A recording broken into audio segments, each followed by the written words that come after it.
Today has been like the biggest trade union demonstration for like 20 years or so in this country. And the thing that's really biting people in the UK at the moment is the cost of living crisis, right? You know, inflation is now at 11%.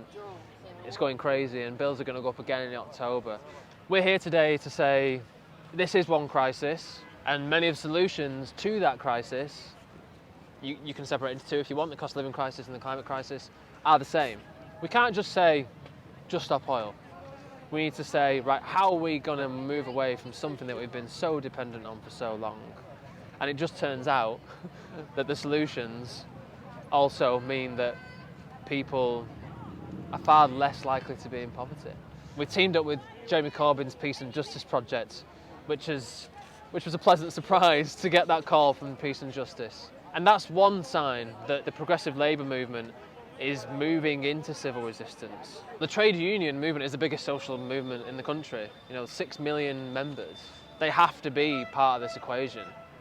There is a growing thirst and desire amongst the union movement to rediscover its radical roots. NVDA is like interwoven into the tapestry of trade union history and culture. Like, we've learnt it from them. It's just got lost along the way because they've been so smashed by anti-trade union laws.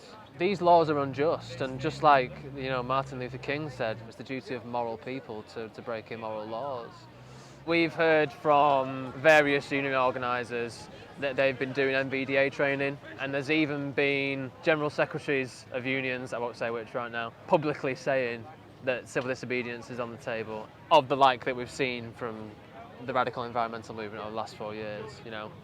We can't have fossil fuels in 10 years' time. So if they want their members to have jobs in 10 years, then they really need to get on board with the mechanics of the transition that are required.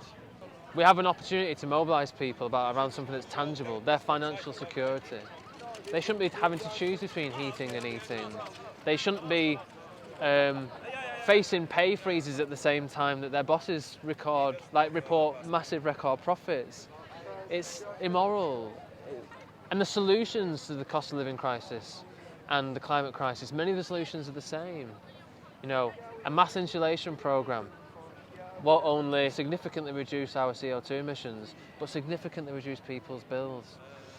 A good, well-funded public transport system, which is what the RMT are fighting for, will not only provide a lot more well-paid jobs, but also provide an attractive, affordable alternative to private transport, and an alternative to what is an unaffordable public transport system at the moment, because most of it's privatised.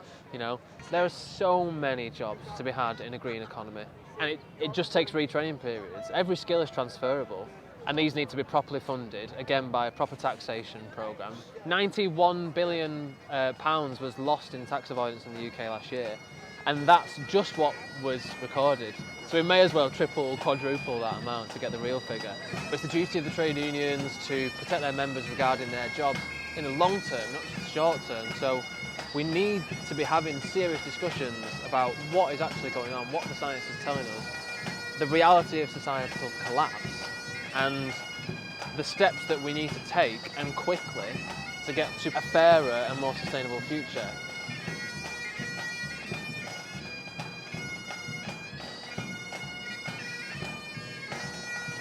Our physical launch is in London on July 23rd. It's a march with a twist.